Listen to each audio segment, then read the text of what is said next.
घनश्याम जी मुझे ये बताइए, ठीक है आज 5 साल से इनकी सरकार है, इनको इनकी जवाबदेही है। महंगाई, मैं आ रहा हूं जफर साहब आपके पास। महंगाई एक मुद्दा है, महंगाई को लेकर के लोग कहते हैं कि वैश्विक मुद्दा है। बहुत कुछ केंद्र सरकार के हाथ में भी है, कुछ उन्होंने किया, बताया जाता है कि तेलों के दाम कुछ कम करने के बाद, लेकिन फिर भी एक इशू है, इससे कोई भी आंख नहीं चुरा सकता। लेकिन जब आप इन पर आरोप लगाते हैं तो आपको जब बेरोजगारी है, मेडिकल कॉलेज बनाए नहीं बनाए, अस्पताल बनाए नहीं बनाए, सड़क बनाए नहीं, तो आपको अपना रिकॉर्ड नहीं बताना चाहिए कि हमने 5 साल में ये किया था। आज बेरोजगारी दर आप कहते हैं इनके कार्यकाल में सबसे ऊंची है, तो आपके कार्यकाल में कितने रोजगार दिए गए थे? दो बातें हैं, देखिए डॉक्टर मनमोहन सिंह इतना घूम घूम के दिन भर अपना समय प्रचार में व्यर्थ नहीं करते थे, वो देश के लिए काम करते थे, तो उस समय देश की अर्थव्यवस्था अच्छी चलती थी, उनको अर्थशास्त्र का ज्ञान था। अभी अगर मैं जफर भाई से पूछूं कि प्रधानमंत्री की इकोनॉमिक एडवाइजरी काउंसिल में कौन लोग हैं, हमें नहीं पता, आपको नहीं पता, सुरेंद्र भाई को नहीं पता। आप मुझे अखिलेश जी के कार्यकाल के बताइए ना, मैं यूपी की बात कर रहा हूँ, मैं यूपी की बात कर रहा हूँ, मैं दोनों बता रहा हूँ, मैं दोनों बता रहा हूँ। चीफ इकोनॉमिक एडवाइजर कौन है देश के, हमें नहीं पता। जहां पर मोदी सरकार के पास अर्थव्यवस्था के एक्सपर्ट्स नहीं है, योगी सरकार तो, योगी जी को तो लैपटॉप टैबलेट भी चलाना नहीं आता। हमें अपना विजन पता है, हमें यह पता है कि हम अगर काम करेंगे तो युवाओं के हाथ में लैपटॉप देंगे, हम स्कूली शिक्षा के बारे में बात करेंगे, हम ये मोदी योगी तमाशे में लोगों का समय बर्बाद नहीं करेंगे।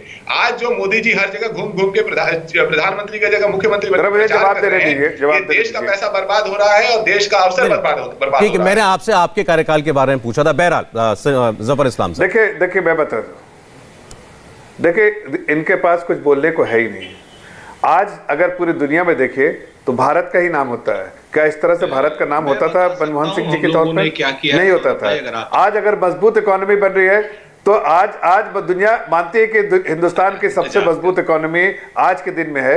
और हर तरह के एनालिस्ट को देख लीजिए, जो हमारे खिलाफ लिखते थे, जो हमारे फेवर में लिखते थे, जो हमारे अगेंस्ट लिखते थे, सब का रिपोर्ट देख लीजिए, स्कैन कर लीजिए और देखिए एक ही चीज दिखेगा कि बेस्ट। एक मिनट सुन लीजिए, बीच में रुका सुरेंद्र जी, इनके बाद बोल लीजिएगा, सुन लीजिए सुरेंद्र जी, इनके बाद बारे में बात कर लीजिएगा, मेरे अपनी बात खत्म करने दीजिए।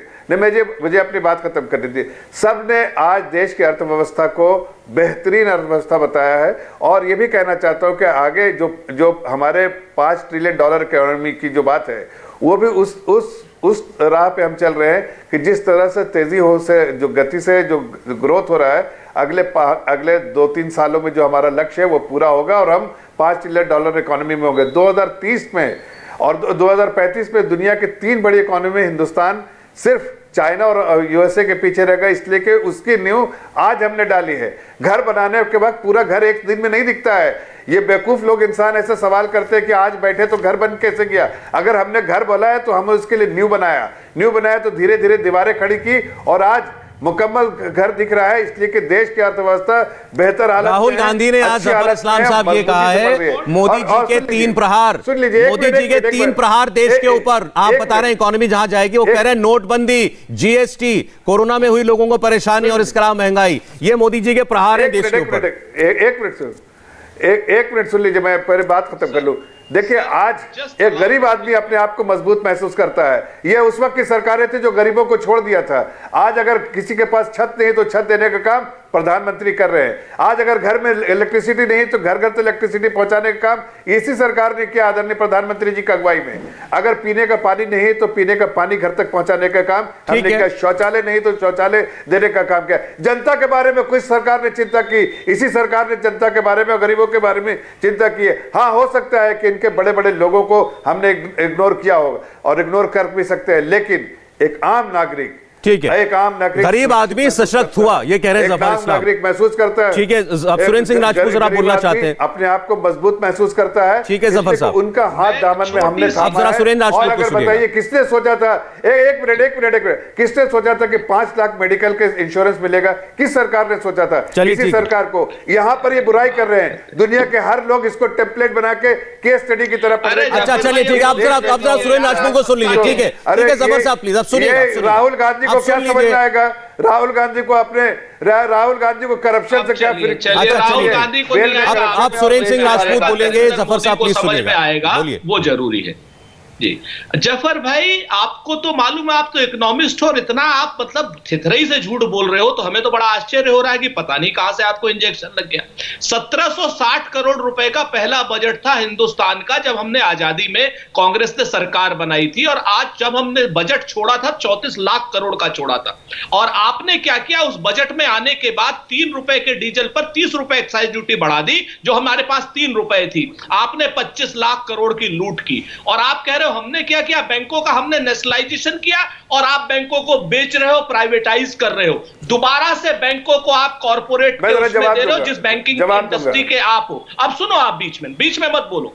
आपने जो है, सुन लीजिए, मैं जवाब देना चाहता हूं। जफर साहब, इनको बोलने दीजिए, मैं फाइनल कमेंट जफर इस्लाम आपसे ही लूंगा। बैंकों के बारे में बात कर लेते हैं, मैं फाइनल कमेंट आपसे ही लूंगा जफर।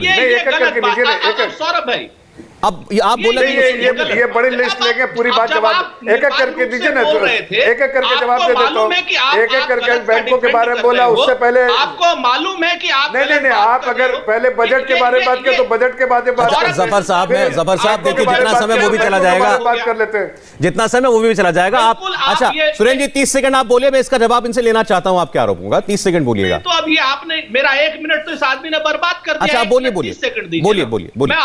मैं आपसे 3-4 चीजें कह रहा हूं। बैंकों का नेशनलाइजेशन हमने किया, इन्होंने दोबारा से प्राइवेटाइजेशन कर दिया, क्योंकि कॉर्पोरेट के ये लोग, मैं कहूंगा लाइजनर हैं, दलाल कहूंगा तो खराब बात हो जाएगी।